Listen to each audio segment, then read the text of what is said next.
కాశ్మీరు జానపద కథ. సాధువు వింత నిబంధన. రాజ్పూర్ పాలకుడు దయామయుడైన రాజు. ప్రజల క్షేమమే ప్రధానంగా భావించేవాడు. ఆయన భార్య కూడా ప్రజలను కన్నబిడ్డల్లా భావించేది. ప్రజలు సైతం రాజదంపతులను అపరిమిత భక్తి గౌరవాలతో చూసేవారు. వారి కోసం తమ ప్రాణాలను సైతం ఇవ్వటానికి సిద్ధంగా ఉండేవారు. రాజదంపతులకు చాలా కాలం వరకు సంతానం కలగలేదు. తన తదనంతరం సింహాసనానికి వారసుడు ఎవరా అని రాజు బెంగపడేవాడు. తాము మరణిస్తే తమ అంత్యక్రియలు జరపటానికి తమ కడుపున పుట్టిన బిడ్డ లేకపోయాడే అని రాజదంపతులు విచారపడసాగారు. రాజదంపతులు క్రమం తప్పకుండా గుడులకు గోపురాలకు వెళ్లి పూజలు జరిపేవారు. సంతాన ప్రాప్తి కోసం రాజు ఏటా పురోహితులతో యాగాలు చేయించేవాడు. యోగులను ఆహ్వానించి దైవకృప పొందటం కోసం ప్రత్యేక పూజలు జరిపించేవాడు. దాన ధర్మాలు చేసేవాడు.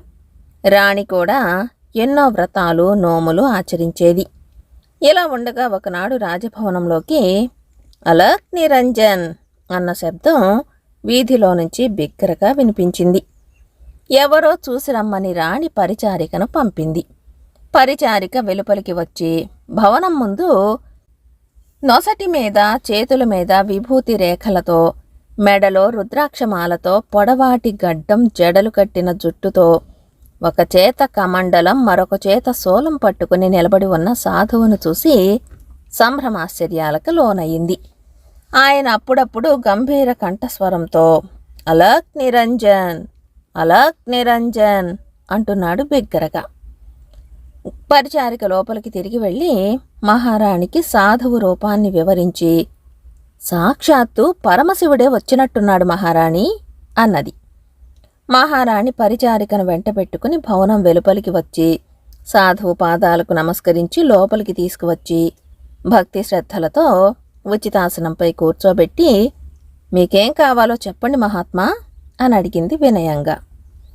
సాధువు ఆమెను దీవించి, నేను సర్వం పరిత్యజించిన సాధువును, నిత్య సంచారిని. నాకు కావలసిందేమీ లేదు. నీకేం కావాలో కోరుకో, నెరవేరేలా వరమిస్తాను అన్నాడు. మహారాణి భక్తితో చేతులు జోడించి, భగవత్కృప వల్ల మాకు సంపన్నమైన విశాల రాజ్యం, మాపై విశ్వాసం గల ప్రజలు, సకల సంపదలు సమకూరాయి. ఒక్క సంతాన భాగ్యం మాత్రం ఇంతవరకు కలగలేదు. మొక్కని దేవుడు లేడు, చేయని వ్రతం లేదు. అయినా ఈ విషయంలో ఇంతవరకు భగవంతుడికి మా మీద కరుణ కలగలేదు. రాజ్య సింహాసనానికి వారసుడు లేకుండా పోయే ప్రమాదం తప్పించటానికి దయచేసి పుత్రభాగ్యం కలిగేలా ఆశీర్వదించండి మహాత్మా అని వేడుకుంది. నీ కోరిక తప్పక నెరవేరుతుంది అంటూ చేయెత్తి దీవించిన సాధువు, అయితే నీ కుమారుడికి 12 ఏళ్లు రాగానే నేను వచ్చి తీసుకువెళ్తాను అలక్ నిరంజన్ అంటూ మహారాణి ఏదో చెప్పబోయేంతలో సాధువు అదృశ్యమైపోయాడు. ఎవరో దివ్య పురుషుడు వచ్చి తనను ఆశీర్వదించి వెళ్ళినట్టే రాణి భావించింది. రాజు రాగానే సాధువు వివరించిన నిబంధనతో సహా జరిగిందంతా చెప్పింది. అన్నీ విన్న రాజు తల పంకించి, పుట్టబోయే బిడ్డ శాశ్వతంగా మన దగ్గరే ఉండేలా చేయమని దేవుణ్ణి ప్రార్థిద్దాం అన్నాడు. ఏడాది తిరిగేసరికి రాణి పండంటి మగబిడ్డను ప్రసవించింది. రాజదంపతుల ఆనందానికి అవధులు లేకుండా పోయాయి. ప్రజలు కూడా పరమానందం చెందారు. రాజ్యమంతటా కొన్ని రోజుల పాటు విందులు, వినోదాలు, ఉత్సవాలు జరిగాయి. యువరాజుకు నిరంజన్ అని పేరు పెట్టారు. తల్లిదండ్రులు అతన్ని అలక్ అని పిలిచేవారు. బిడ్డను అల్లారు ముద్దుగా ఎంతో జాగ్రత్తగా పెంచుతూ 3 ఏళ్ల ప్రాయంలోనే విద్య నేర్పటానికి గురువులను ఏర్పాటు చేశారు. 10 ఏళ్లు రాగానే యుద్ధ విద్యలలో శిక్షణనివ్వటం ప్రారంభించారు. సాధువు విధించిన నిబంధనను రాజదంపతులు మర్చిపోలేదు. అలక్కు 12 ఏళ్లు పూర్తవుతూ ఉండగా వారి మనసులలో ఒక విధమైన భయం చోటు చేసుకోసాగింది. సాధువు ఎప్పుడెప్పుడు వస్తాడా అని వాళ్ళు భయంగా రోజులు లెక్కించసాగారు. ఒకనాడు రాణి రాజుతో, అవును, మన నిరంజన్ జన్మించి 12 ఏళ్లయిందని సాధువుకి ఎలా తెలుస్తుంది అని అడిగింది. నువ్వు చూస్తూ ఉండగానే అదృశ్యమైపోయిన తపో సంపన్నుడికి ఎప్పుడు ఎక్కడ ఏం జరుగుతున్నది తెలియకుండా ఉంటుందా? అలాంటి వారికి దివ్యశక్తులు ఉంటాయి అన్నాడు రాజు.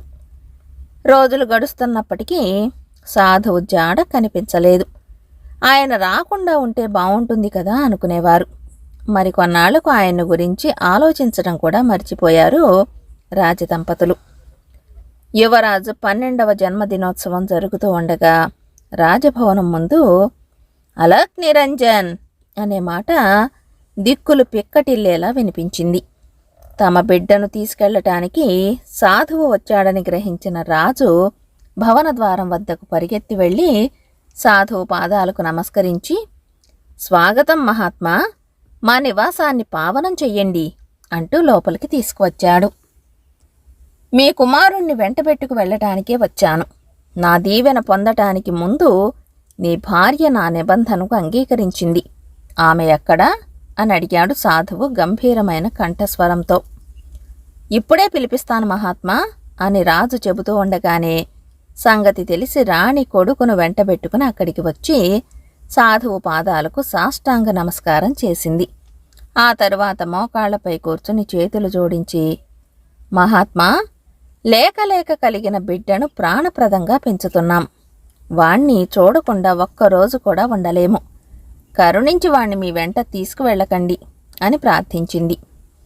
అప్పుడు సాధువు, బిడ్డా, మీరు మీ ప్రజలను కన్నబిడ్డల్లా చూసుకుంటారని నాకు తెలుసు. మీకంటూ సంతానం కలిగిన తర్వాత కూడా ప్రజల పట్ల మీ ప్రేమ ఇసుమంత కూడా తరగకుండా ఉండటం ప్రశంసనీయం. అందువల్ల మీ కొడుకుని ఇప్పుడు నా వెంట తీసుకువెళ్ళినా మీకు వాటిల్లే లోపం పెద్దగా ఉండదు అన్నాడు.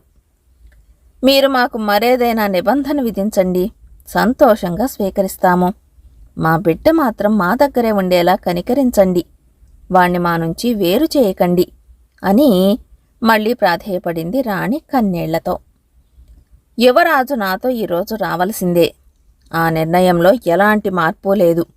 అయితే 6 ఏళ్ల తర్వాత, అంటే అతడు 18 ఏళ్ల ప్రాయంవాడు కాగానే తెచ్చి మీకు అప్పగిస్తాను. అంతవరకు నా వద్దే ఉంటాడు. అతడి ఉజ్వల భవిష్యత్తుకు ఇప్పుడతడు నా వెంట ఉండటం చాలా అవసరం అన్నాడు సాధువు. మీ అభీష్టానుసారమే చేయండి మహాత్మా. అతడు మా వద్ద లేనప్పుడు మేము చేయవలసిందేమైనా ఉంటే సెలవివ్వండి అన్నారు రాజదంపతులు. అతడు మీ వద్ద లేనప్పుడు మీరు అతడి కోసం వెతికించకూడదు. అతని రాక కోసం ఎదురు చూడండి చాలు. అదే మీకు అతడి తల్లిదండ్రులు కావటానికి అర్హతనిస్తుంది. ఈ నిబంధన వింతగా అనిపించినా దీనివల్ల మీ కుమారుడికి మేలు జరుగుతుంది అని రాజదంపతులకు చెప్పి సాధువు యువరాజు కేసి తిరిగి అతడి చేయి పట్టుకుని, నా వెంటరా అంటూ రాజభవనం నుంచి వెలుపలికి తీసుకువెళ్ళాడు. రాజదంపతులు తరువాతి 6 సంవత్సరాల పాటు పూజా పునస్కారాలతో నిత్య ప్రార్థనలతో గడిపారు. కాలం నెమ్మదిగా బరువుగా గడవసాగింది. ప్రజలకు ఎలాంటి లోటు రాకుండా చూసుకోసాగారు. అయితే కుమారుణ్ణి వెతికే ప్రయత్నం మాత్రం చేయలేదు. సాధువు మాటలపై పరిపూర్ణ విశ్వాసం ఉంచారు. 6 సంవత్సరాల తర్వాత ఆయన తప్పక తమ బిడ్డను తెచ్చి అప్పగించగలడని ఎదురుచూడసాగారు. ఆఖరికి యువరాజు 18వ జన్మదినం రానే వచ్చింది. ఆయన అక్కడ లేకపోయినా ఏటా జరుపుకునేలా యువరాజు జన్మదినోత్సవ వేడుకలు కోలాహలంగా జరుగుతున్నాయి.